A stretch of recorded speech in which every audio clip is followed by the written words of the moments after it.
UK spouse visa की detail information मैं आज आपको इस वीडियो में देने जा रहा हूं कि यूके में क्या एलिजिबिलिटी है, क्या मास्टर्स वाले स्टूडेंट भी अप्लाई कर सकते हैं या नहीं, क्या रिक्वायरमेंट्स रहती हैं, क्या स्पाउस वीजा की सक्सेस चल रही है और क्या स्टूडेंट इकट्ठे ही जा सकते हैं स्पाउस के साथ या स्टूडेंट को पहले जाना पड़ेगा, स्पाउस को बाद में जाना पड़ेगा, और इसकी टेक्निकलिटीज क्या है वो भी आपसे इसी वीडियो में मैं शेयर करूंगा।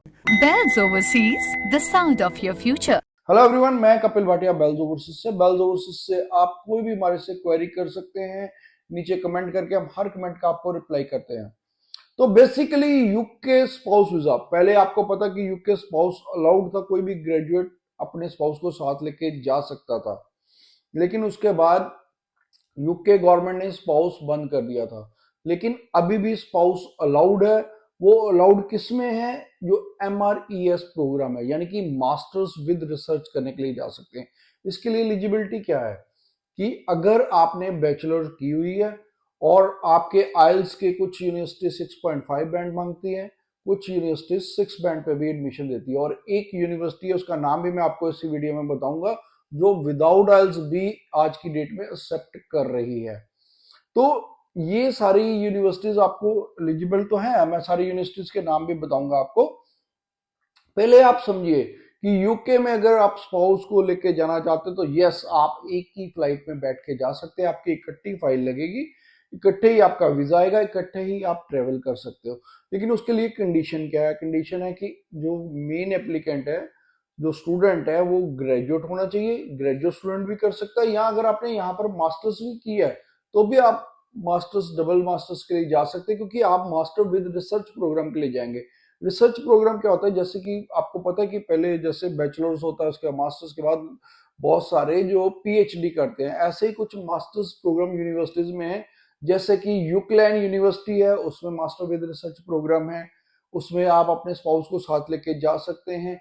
उसके बाद ग्लासगो कैलिडोनिया यूनिवर्सिटी है, उसमें भी आप अपने स्पाउस को साथ लेके जा सकते हो। स्टर्लिंग यूनिवर्सिटी है, उसमें भी कुछ कोर्सेज है जिसमें आप अपने स्पाउस को लेके जा सकते हैं। और एक यूनिवर्सिटी है BCU, जो आज की डेट में विदाउट आइल्स भी एक्सेप्ट कर रही है।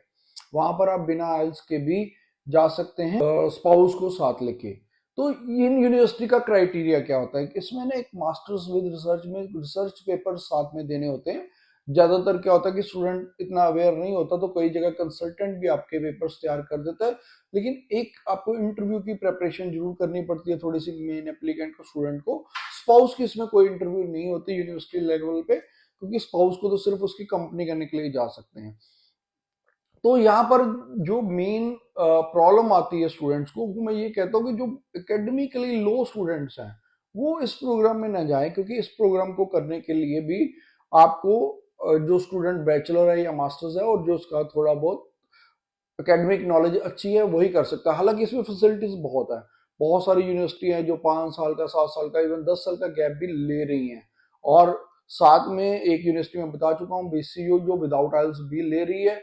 बाकी यूनिवर्सिटीज की रिक्वायरमेंट ज्यादातर आइल्स होनी चाहिए या इक्विवेलेंट PT होनी चाहिए, तभी वो आपको एक्सेप्ट करते हैं। लेकिन इसमें फैसिलिटीज क्या है?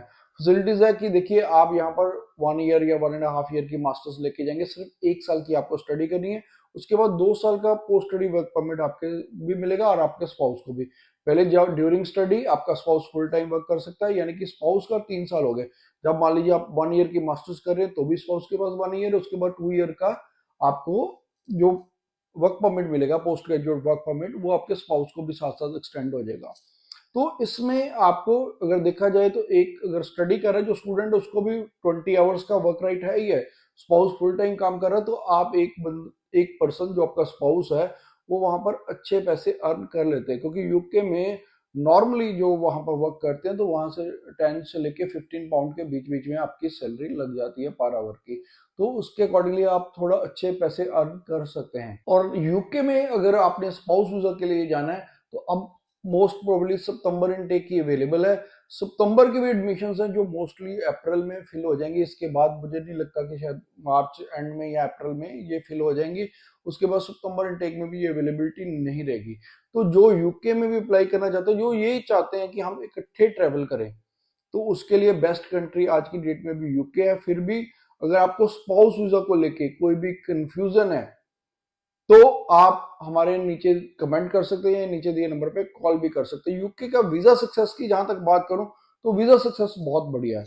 ऑलमोस्ट अगर आपको यूनिवर्सिटी कैश दे देती है तो वीजा नॉर्मली 99.9% लग रहा है, यानी कि अगर हम अपनी बेल्स ओवरसीज की बात करें तो 100% ही वीजा सक्सेस है, और हम सैकड़ों वीजे ले चुके हैं यूके के। तो इसलिए यूके में कोई प्रॉब्लम नहीं, यूके में हम पूरी एक्सपर्टाइज रखते हैं और सारी टेक्निकल नो हो भी जानते हैं। अगर आप यूके की कोई भी आप हमारे से गाइडेंस भी लेना चाहते हैं तो बेल्स ओवरसीज के ऑल ओवर इंडिया कहीं से भी अप्लाई कर सकते हैं। ऑनलाइन आपका सारा सिस्टम रहेगा, या हमारी बेल्स ओवरसीज की जलंधर, लुधियाना या अमृतसर ब्रांचेस में विजिट कर सकते हैं। Thanks for watching. Bells Overseas, the sound of your future.